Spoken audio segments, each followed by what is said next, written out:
नमस्कार बच्चों, आज हम बीए तृतीय वर्ष हिंदी साहित्य के द्वितीय प्रश्न पत्र की प्रथम इकाई में संकलित निबंध साहित्य जन समूह के हृदय का विकास है, उसके विषय में अध्ययन करेंगे। मैं डॉक्टर अनीता वर्मा, राजकीय कला महाविद्यालय कोटा से। देखिए, देखा जाए तो साहित्य समाज को ही प्रतिबिंबित करता है। उसी को लेकर के बालकृष्ण भट्ट जी ने इस निबंध के अंतर्गत अपने विचार व्यक्त किए हैं कि वास्तव में साहित्य जो है वो जन समूह के हृदय का विकास कैसे है, और इसको बड़े विस्तृत फलक पर उन्होंने इस निबंध के अंदर अपने विचारों को संकलित करते हुए ये निबंध हमारे समक्ष प्रस्तुत किया है। और ये आपके पाठ्यक्रम के अंतर्गत जो है निर्धारित किया गया है कि वास्तव में साहित्य क्या है। अब देखिए कि बालकृष्ण भट्ट जी का ये निबंध जो है एक प्रमुख निबंध है, जिसके अंतर्गत ये बताया गया है। और सबसे बड़ी बात है कि ये जो निबंध है उनके आलोचना विषयक जो चिंतन है बालकृष्ण भट्ट जी का, उस पर प्रभाव डालता है और उसका परिचायक है।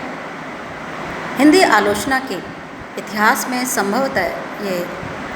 एक पहला ऐसा निबंध है जो साहित्य के प्रति जो व्यापक दृष्टिकोण है, जो व्यापक दृष्टि है, उसको उस पर विचार प्रस्तुत करता है, उसको व्यापक दृष्टि के साथ हमारे समक्ष प्रस्तुत करता है। इसके अंतर्गत देखिए बच्चों, भट्ट जी ने ये जो बात कही है इस निबंध के अंतर्गत कि साहित्य के अनुशीलन से कौम के सब समय के आभ्यंतरिक भाव हमें प्रस्फुटित हो सकते हैं। मतलब साहित्य जिस भी कालखंड में रचा गया हो, जिस भी अवधि में रचा गया हो, वह तत्कालीन परिवेश के साथ संपूर्ण मानव जाति के चिंतन को, सोच को, सबको जो है वो व्यापकता के साथ में हमारे समक्ष प्रस्तुत करता है। भट्ट जी ने उदाहरण देकर के ये बताया है कि जैसे वेद हमारे आरंभिक जो जीवन है, मतलब जब हम वेद का अध्ययन करें तो हमारे जो आरंभिक जीवन है, उस जीवन के अंदर जो व्याप्त उदारता है, निष्कपट छल से रहित जो है व्यवहार है मानव का, एक मानव मन का जो भूलापन है, मानव मन का जो है एक प्रकृति प्रेम है, मतलब तत्कालीन परिवेश में जो कुछ उसने अनुभूत किया वो सब उस समय के साहित्य में भी सृजित किया गया, रचा गया। तो वेद की यहाँ बात कर रहे हैं तो उसमें प्रकृति प्रेम है, उदारता है, ये सारा कुछ उन गुणों की अभिव्यक्ति हमें पढ़ने के साथ में दिखाई देती है। लेकिन आगे इस निबंध में उन्होंने बताया कि जैसे जैसे समाज जो है आगे बढ़ता है, उसका विकास होता है, तो उसके अंदर जटिलताएं और जो भी विकृतियां हैं, विसंगतियां हैं, वो समावेशित होती जाती है। मतलब जैसे जैसे वो आगे की ओर विकास की ओर बढ़ता है तो बहुत सारे जो है उतार चढ़ाव वो देखता है, वो सारा कुछ उसमें हमें दिखाई देता है। तो वो सब चीज़ें साहित्य के अंदर भी हमें दिखाई देती है। तो जब उस तत्कालीन परिवेश में या तत्कालीन समय का या उस कालखंड का जब हम साहित्य का अध्ययन करते हैं तो हमें पता चलता है कि उस समय मानव मन में किस प्रकार का जो है चिंतन था, या किस प्रकार की उनकी सोच थी, या किस प्रकार का परिवेश उसके आसपास था, जिसके कारण उनके इस प्रकार के विचार बने या सोच जो है विकसित हुई। वैसे मतलब कहा है कि जैसे जैसे समाज आगे बढ़ता है, खुद कहते हैं इस निबंध के अंदर, तो जटिलताओं और विकृतियों का शिकार होता जाता है, वैसे साहित्य भी इन प्रवृत्तियों को अभिव्यक्त करता चलता है। जैसा मैंने अभी बताया आपको कि जैसे जैसे समाज विकसित होता है वैसे वैसे उसके अंदर बहुत सारी चीज़ें समाहित होती जाती है। और सारा कुछ जो है मानव मन का जो चिंतन है, मानव मन की जो सोच है, मानव मन की जो अनुभूतियाँ हैं, वो सब कुछ साहित्य के अंदर जब सजा जाता है, चाहे वो किसी भी विधा में हो, वो सारा कुछ उसके अंदर दिखाई देता है, हमें पता चल जाता है। और इतना ही नहीं, फिर साहित्य का उद्देश्य क्या है? मानव का हित करना, ये साहित्य का प्रमुख उद्देश्य रहा है कि साहित्य मनुष्य को एक दिशा निर्देश प्रदान करता है, एक दिशा जो दिखाता है। मतलब ये नहीं कि उसने उसकी जो विकृतियाँ हैं या जीवन की जो एक तरह से जटिलता है उनको केवल इंगित कर दिया, लेकिन साहित्य का ये कार्य भी होता है प्रमुख कि वो उनकी ओर इशारा करते हुए उसका समाधान भी प्रस्तुत करता है। साहित्य एक दिशा बोध प्रदान करता है। साहित्य समाज को इन विकृतियों के प्रति सावचेत भी करता है कि यदि हम ऐसा करेंगे तो हम इस प्रकार की परेशानी में पड़ जाएंगे। तो इस प्रकार से साहित्य का बहुत अधिक महत्व हमारे जीवन में है। और भट्ट जी के इस निबंध साहित्य जनसमूह के हृदय का विकास है, उसकी ओर अगर हम ध्यान से देखें तो भट्ट जी का ये निबंध जो है उनकी एक ऐतिहासिक दृष्टि को भी प्रस्तुत करता है, क्योंकि उन्होंने ऐतिहासिक संदर्भों के साथ में इस निबंध को हमारे समक्ष प्रस्तुत किया है, क्योंकि वह भारतीय ऐतिहासिक परिप्रेक्ष्यों में विकसित हो ऐतिहासिक दृष्टि और विभिन्न साहित्य स्वरूपों की उसके अंतर्गत वो व्याख्या करते हैं। और दूसरी ओर इस निबंध में वे साहित्य की उपादेयता के ऊपर, उसके महत्व के ऊपर अपने विचार, महत्वपूर्ण विचार भी इस निबंध के अंतर्गत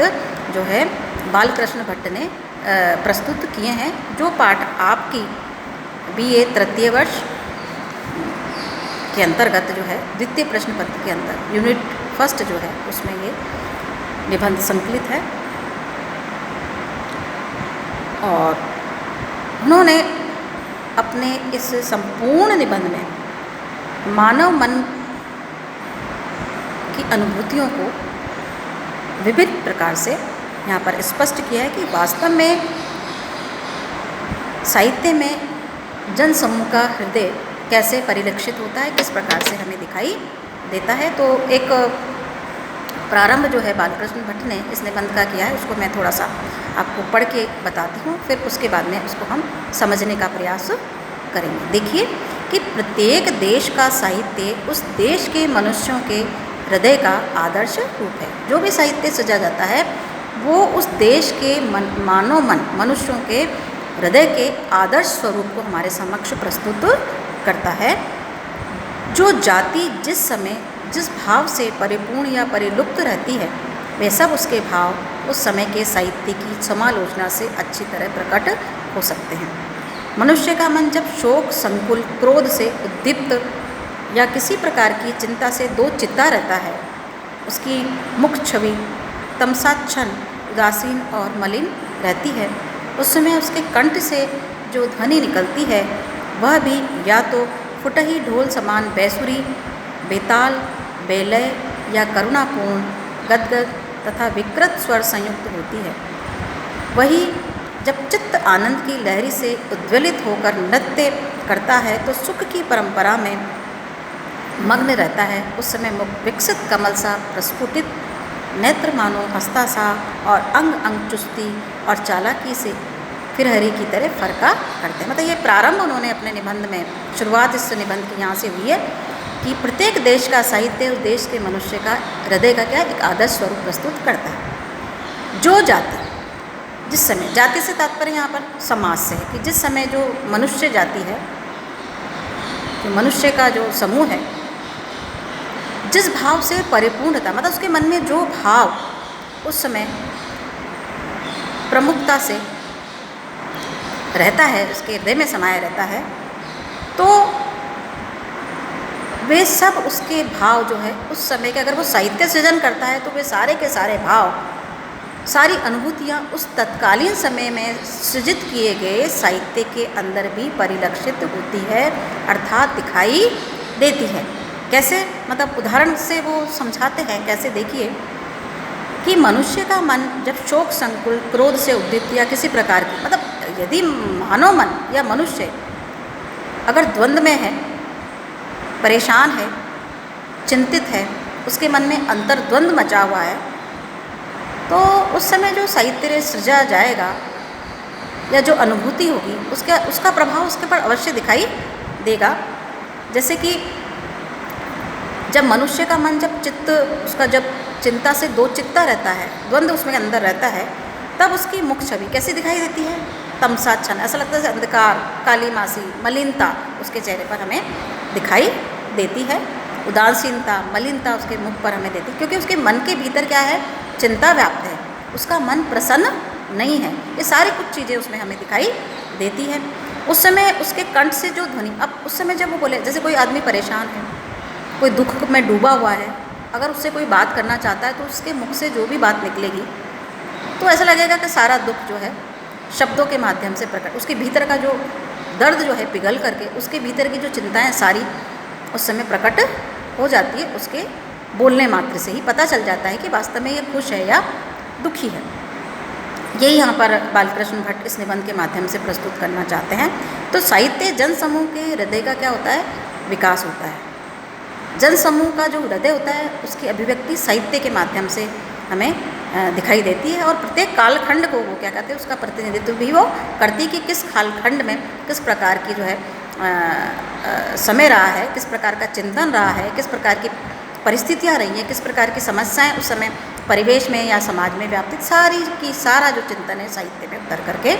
आ जाता है। ये यहाँ पर इस निबंध का उद्देश्य, इस निबंध के माध्यम से बालकृष्ण जी यही बताना चाहते हैं। अब देखो आगे वो क्या कहते हैं कि उस समय उसके कंठ से जो ध्वनि निकलती है वह या तो फुटे ढोल के समान वैसे, जैसे ढोल फट जाता है तो उसमें ढंग से जो है स्वर नहीं निकल पाता, थाप जब पड़ती है फुटे, और बेताल बेलय, तो उसमें लयबद्ध नहीं होता, बेताल बेलय वो हो जाता है, करणापूर्ण, मतलब अगर मन दुखी है तो शब्द जो निकलेंगे उसके मुख से तो इसी प्रकार से हमें दिखाई देते हैं। गदगद विकृत स्वर संयुक्त होती है, उसका जो शब्दावली जो निकलेगी या शब्द निकलेंगे या जो वाक्य वो बोलेगा या जो बात वो करेगा, उन सब में वो सब कुछ चीज़ें हमें दिखाई देगी। लेकिन जब उसका चित्त आनंद में डूबा होता है, प्रसन्न होता है, तो प्रसन्नता उसके पोर पोर से, अंग अंग से, उसके बोलने में, उसके हाव भाव में, उसके संकेतों में, सब में हमें दिखाई देती है। विकृत स्वर संयुक्त होती वही चित्त आनंद की लहरी से उद्वेलित होकर नृत्य करने लगता है, तो सुख की परंपरा में मग्न रहता है। मतलब दुख में तो ये बताया कि किस प्रकार से फटे ढोल के समान उसमें से बेताल बेलय वो हो जाता है और बड़ा दुखी सा वो दिखाई देता है। लेकिन जब वो प्रसन्न होता है तो आप देखिए कि उस समय उसमें मुख विकसित कमल, जैसे कमल खिलता है ना, वैसा उसका मुख भी कमल के समान खिला हुआ हमें दिखाई देता है। और नेत्र मानो हंसते वैसे, मतलब पूरा अंग प्रत्यंग उसका जो है प्रसन्नता का जो वातावरण है उसको दिखाता हुआ, उसको प्रस्तुत करता हुआ यहाँ पर दिखाई देता है। और क्योंकि वो आनंद में डूबा है, उसका मन प्रसन्न है, तो प्रसन्नता तो उसके सारे जगह से दिखाई देगी। जब वो बोलेगा उसमें भी प्रसन्नता झलकती है, कुछ व्यवहार करता है तो उसमें भी वो प्रसन्नता झलकती है। और फिर देखिए, और फरहरी की तरह वो फरका करता है, और कंठ ध्वनि भी तब बसंत मदमस्त कोकिला के कंठ रव से भी अधिक मीठी और सुहावनी मन को भाती है। मन प्रसन्न है तो हर जगह उसको आनंद की अनुभूति होती हुई दिखाई देती है। तो इस प्रकार से मनुष्य के संबंध में देखा जाए तो अनुलंघनीय प्राकृतिक नियम का अनुसरण प्रत्येक देश का साहित्य भी करता है। ऊपर उदाहरण बताया कि किस प्रकार से मन की जो स्थितियां हैं वो मनुष्य को प्रभावित करती है, उसके आचार विचार व्यवहार बोली सबसे वो सब चीज़ दिखाई देती कि वो प्रसन्न है, दुखी है ना, ये सारी चीज़ें हमें पता लग जाती है। तो ये सब चीज़ें साहित्य के अंदर भी परिलक्षित होती दिखाई देती है। साहित्य भी इससे अछूता नहीं रहता है, और साहित्य तत्कालीन परिवेश जब भी वो सृजा जाता है, जिस मनस्थिति में, जिस समय में, जिस कालखंड में जो भी समस्या, जैसे कि मैंने अभी बताया आपको कि जो कुछ भी होता है वो सारा का सारा उसके अंदर भाई, जैसे कोई समस्या है तो चाहे वो विधा कोई सी भी होगी तो उसकी जो संवेदनशील जो है हृदय है, उसकी जो मर्म को जब छू जाएगा तो वो लेखनी बन करके शब्दबद्ध होकर के उतरने लगता है कागज़ के ऊपर, चाहे वो कविता के रूप में उतरे या निबंध के रूप में उतरे, चाहे किसी भी रूप में। लेकिन वो तत्कालीन परिवेश की जो है उसको परिवेश को जो है चित्रित अवश्य करता है, हम उसकी मनोदशा को, अनुभूतियों को हमारे समक्ष वो साहित्य प्रस्तुत कर देता है, इसलिए वो जन समूह के हृदय का जो है वो हमें हमारे समक्ष प्रस्तुत करता है। कभी देखिए आप कि कभी तो को प्रेम का उच्छ्वास साहित्य में दिखाई देता, कभी क्रोधपूर्ण हृदय गर्जन, कभी शोक और कभी परिताप जनित हृदय विदारी करुणा निस्वन, कभी वीरता गर्भ से बाहुबल के दर्प में भरा हुआ सिंहनाद, कभी भक्ति के उन्मेष से चित्त की द्रवता का परिणाम अश्रुपात, कभी मतलब दुखी होता है तो अश्रुपात भी आंसू बहने लग जाते हैं वो सब। इस प्रकार के प्राकृतिक भावों का उद्गार देखा जाता है। तो इसलिए वो क्या कहते हैं इस गद्यांश में देखिए, इसलिए साहित्य को यदि जन समूह के चित्त का चित्रपट कहा जाए, जैसे पिक्चर देखते हैं ना, तो चित्र फिल्म देखते हैं, तो साहित्य को जन समूह के हृदय का चित्रपट, मतलब जो भाव अंदर उमड़ रहे हैं वो सारा एक चित्र के रूप में उसके समक्ष प्रस्तुत जाते हैं, तो उसको हम चित्रपट कह सकते हैं साहित्य को। किसी देश का इतिहास पढ़ने से केवल बाहरी हाल हम उस देश का जान सकते हैं, पर साहित्य के मतलब इतिहास पढ़ने से तो केवल बाहरी जो है स्थितियाँ हमें पता चलेगी कि भाई किसने क्या हुआ, कब ये राज्य जो है विकसित हुआ या राज्य का जन्म हुआ या जो भी है, कौन ने शासन किया, ये सब पता लगता है इतिहास। लेकिन जब मन को पढ़ना हो, मानव वहाँ पर रहने वाले लोगों की मन की अनुभूतियों को अगर पढ़ना हो, बाँचना हो, तो साहित्य के अनुशीलन से कौम के सब समय के जो है आभ्यंतरिक भाव हमें प्रस्फुटित हो सकते हैं। मतलब साहित्य के द्वारा मन के जो है भीतर का हाल हमें पता लग जाता है। साहित्य के अनुशीलन से उस समय का जो जाति है, उस समय का जो समाज है, उस समय की जो मनुष्य जाति है, उन सब के आभ्यंतरिक मतलब अंदर का जो भाव है वो सारे के सारे उस तत्कालीन साहित्य जो सजा गया है उसके अंदर हमें पता लग जाते हैं। तो बच्चों, आज हमने केवल भूमिका के रूप में पहले एक अध्यांश के माध्यम से कि साहित्य जन समूह के हृदय का विकास है, जो निबंधकार बालकृष्ण भट्ट जी के द्वारा लिखा गया है, उसके बारे में हमने एक सामान्य परिचय प्राप्त किया इस निबंध का। और आगे कल हम इसी के शेष जो भाग है इस पाठ का, उसको आगे हम कल पढ़ेंगे।